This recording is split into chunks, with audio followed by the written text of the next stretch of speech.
অ' sir আপুনি সেই গুৱাহাটী মাজমজিয়াত অসমীয়াক গৌবেগ ধ্বনি দিয়া শুনিছিলেনে? কোনো দিয়া নাই অসমীয়া গ বেগ ধ্বনি কোনো দিয়া নাই আমি শুনা নাই শুনাও নাই দেখাও নাই। গুপ্তাজী আপুনি কি বুলি ক'ব? সাক্ষী তদন্ত যেতিয়া কৰিলোঁ এইটোৱে পালে কি কোনো ব্যক্তিৰ ওপৰত প্ৰহাৰ হোৱা নাই, কোনো মাৰপিট হোৱা নাই, কোনো সাংবাদিকৰ ওপৰতো কোনো প্ৰহাৰ। মামা আমি চকু থাকিও নেদেখোঁ, কাণ থাকিও নুশুনো আৰু মুখ থাকিও একো ক'ব নোৱাৰোঁ। তাকে কি বুলি কয়, অন্ধ, কলা আৰু বোবা। এই পুলিচ প্ৰশাসনেও যদি একো দেখা নাই, শুনা নাই, আৰু গুপ্তাজীও যদি একো নাজানে, আমিনো কি আৰু তেনেহ'লে নিমিত্তহে মাত্ৰ।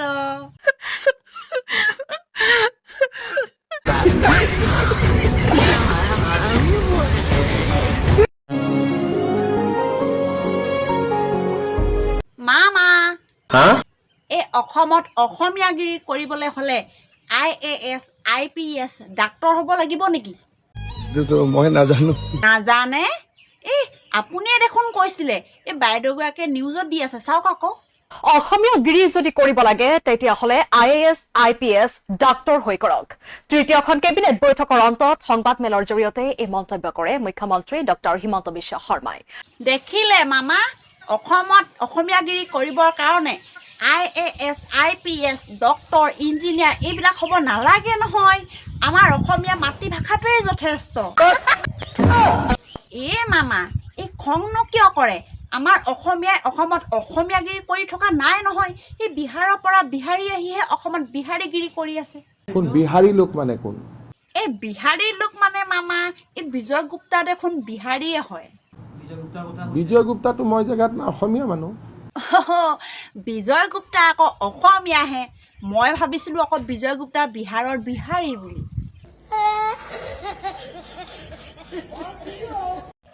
গুপ্তাজী, কওকচোন কওক, সেই তাহানিতে মুখ্যমন্ত্ৰী কোন আছিলে? বিষ্ণু। লক্ষ্মী কোন আছিলে? লক্ষ্মী কোন আছিল? লক্ষ্মী ফাইনেন্স মিনিষ্টাৰ আছিল।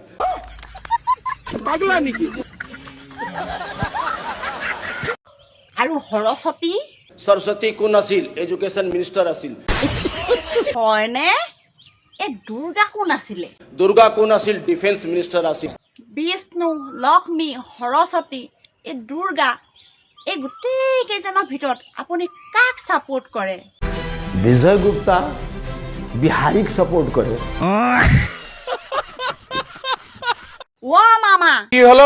বিজয় গুপ্তা দেখোন বিহাৰী ছাপোৰ্টাৰ। অসমত যদি অসমীয়া বিহাৰী, অসমীয়া বঙালী এই কাজিয়াবিলাক যদি আমি কৰি থাকোঁ, তেতিয়াহ'লে আমি আকৌ আন্দোলনৰ দিনলৈকে উভতি যাম। মামা, আমি আন্দোলনৰ দিনলৈকে উভতি যাম, তথাপিও আমি অসমীয়াক সেই বিহাৰী কেইটাৰ মাৰ খাব দিব নোৱাৰো দেই।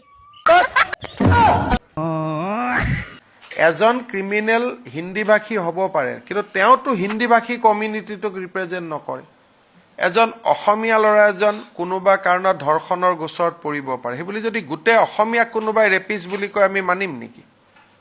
সেইকাৰণে যিটো অসমত এজন বিহাৰী অসমীয়াৰ কাজিয়া লাগিলে গোটেই বিহাৰী জাতিটোক টানি আনা, অসমীয়া জাতিটোক টানি আনা, এইটোতো কোনো কাৰণেই সমৰ্থনযোগ্য নহয়। তেওঁ যদি মিটিং কৰি যে মই সকলো বিহাৰী ৰাইজৰ হৈ এই কাজিয়াখন কৰিছোঁ, তেতিয়া বেলেগ কথা। কোনোবা এজনৰ উপাধিটো তিৱাৰী হ'লে তেওঁ গোটেই হিন্দীভাষী মানুহৰ প্ৰতিনিধি বুলি কেনেকৈ গম পোৱা যায়? এইবিলাক কৰিলে কি হ'ব? আমাৰ আজি আপোনালোকে এইটো জানি ল'ব যে অসমত যিমান হিন্দীভাষী থাকে তাতকৈ বেছি অসমীয়া ল'ৰা বাহিৰত থাকে। এই কথাবিলাক আমাৰ অসমৰ সাংবাদিকসকলে আপোনালোকেও এইবিলাক লিখালিখি কৰে।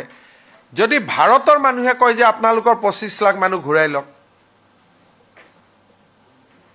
25 লাখতকৈ বেছি অসমীয়া আজি অসমৰ বাহিৰত আছে। এই কথাবোৰ আমি পাহৰি যাওঁ অসমত থকা মানুহখিনি। আজি বাংগালোৰ, হায়দৰাবাদ আপুনি যাব নোৱাৰে, গামোচা এখন লৈ যাওক, গোটেই ৰাস্তাই ৰাস্তাই আপোনাক মাতিব। গতিকে এই বস্তুটো ঠিক বস্তু নহয়। কোনোবা যদি বিহাৰী সংগঠন এটাই বা হিন্দীভাষী সংগঠন এটাই প্ৰস্তাৱ লৈ আমাক আক্ৰমণ কৰে তেতিয়া বুজি পালোঁ। দুজন ক্ৰিমিনেলৰ কাজিয়াটো অসমীয়া বিহাৰী কেনেকৈ হ'ব পাৰে? তেতিয়া অসমীয়া কাজিয়াগিলা আমি কি বুলি ক'ম? তেতিয়া ক'ম এইটো কলিতা আৰু বামুণৰ ফাইট, যদি দুজন কলিতা আৰু বামুণ হয়। কালি যদি দুজন মিচিং আৰু ৰাভা হয়, আমি ক'ম মিচিং ৰাভাৰ ফাইট। এইটোতো বহুত সৰু ৰাস্তা এটা, আৰু এইবিলাকত আটাইতকৈ বেছি চলায় কোনে চলায়? আটাইতকৈ সন্দেহযুক্ত বাংলাদেশৰ পৰা অহা মানুহখিনিয়ে এইখিনি বেছিকৈ প্ৰচাৰ কৰা আৰম্ভ কৰে। আজিলৈকে কোনোবা এজন, যিটো নলবাৰীত ঘটনা হ'ল, কোনোবা হিন্দী ভাষী এজনে আজিলৈকে কৰা উদাহৰণ আছে নেকি? কোনোবা বঙালী ভাষী এজনে কৰা উদাহৰণ আছে নেকি? গতিকে এইটোতো, সেইকাৰণে মোৰ ভিউটো স্পষ্ট, আমি ভাৰতীয়, আমি অসমীয়া। গতিকে আমি যদি উগ্ৰ অসমীয়া কৰোঁ, তেতিয়াহ'লে আমাৰ 25 লাখ মানুহক আমি ভাৰতৰ পৰা ঘূৰাই আনিব লাগিব। আৰু মইতো ক'ভিডৰ সময়ত নিজে 2000 টকা দিয়া যিটো স্কিম লৈছিলোঁ, মইতো এটাকৈ নাম পাইছোঁ। আমাৰ NHM-ত এতিয়াও ৰেকৰ্ড আছে, 18 লাখ মানুহে বাহিৰত থকা 2000 টকা আবেদন কৰিছে। আমাৰ ল'ৰা ছোৱালী কিমান বানাৰস হিন্দু ইউনিভাৰ্চিটিত পঢ়ি আছে, আমাৰ কিমান অসমীয়া মানুহে বানাৰস হিন্দু ইউনিভাৰ্চিটিত কাম কৰি আছে, সেইবিলাক গুচি আহিব নেকি এতিয়া? সেইকাৰণে কেইজনমান মানুহৰ কাৰণে অসমীয়া জাতিৰ উত্থানৰ প্ৰক্ৰিয়াটো স্তব্ধ হ'ব নোৱাৰেতো, আমাকতো ভাৰত লাগিবই। সেইকাৰণে মোৰ কমেণ্টটো মোক সুধিবই নালাগে, মোৰ কমেণ্টটো সদায় স্পষ্ট ধৰি ল'ব যে এইবিলাক কথাত মই নাই, আৰু যিকেইজনে এইবিলাক কাম কৰে তেওঁলোকক মই বেয়া পাওঁ। চান্দা নিদিব, চান্দা নিদিলে অসমীয়া বিহাৰী কৰি দিব, চান্দা নিদিলে অসমীয়া মাৰোৱাৰী কৰি দিব, এইটো কি কথা? আমাৰ কোনটো ছোৱালীক আজিলৈকে তেওঁলোকে ধৰ্ষণ কৰিছে মোক কওকচোন? কোনোবা আজিলৈকে ৰেকৰ্ড আছে নেকি মাৰোৱাৰী মানুহে আমাৰ অসমীয়া ছোৱালীক ধৰ্ষণ কৰে? হিন্দী ভাষী মানুহে, কিন্তু যোনে ধৰ্ষণ কৰা কেছ এটা হয়, তাৰ পিছত অসমীয়া বিহাৰী এটা লগাই দিয়ে, দি পেলাই তেওঁলোকে কাজিয়াখন, আমাৰ খংটো ডাইভাৰ্ট কৰিব খোজে। আৰ্যনগৰৰ ঘটনাটোৰ ওপৰত ইমান আলোচনাই নহ'লহেঁতেন যদি নলবাৰী আৰু গোৱালপাৰাৰ ঘটনাটো নহ'লহেঁতেন।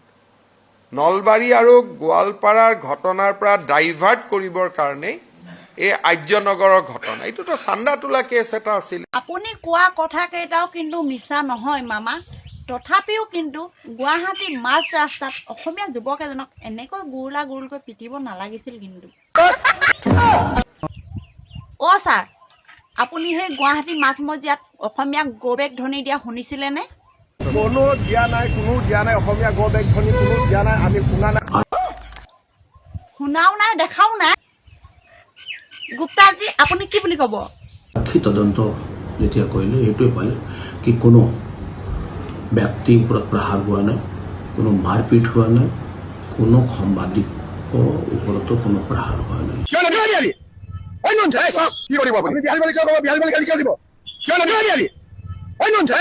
বিহাৰী লোক মানে কোন? বিজয় গুপ্তাটো মই জেগাত না, অসমীয়া মানুহ। মামা, আমি চকু থাকিও নেদেখো, কাণ থাকিও নুশুনো, আৰু মুখ থাকিও একো ক'ব নোৱাৰো। তাকে কি বুলি কয়? অন্ধ, কলা আৰু বোবা। এই পুলিচ প্ৰশাসনেও যদি একো দেখা নাই, শুনা নাই, আৰু গুপ্তাজীও যদি একো নাজানে, আমিনো কি আৰু তেনেহ'লে নিমিত্তহে মাত্ৰ।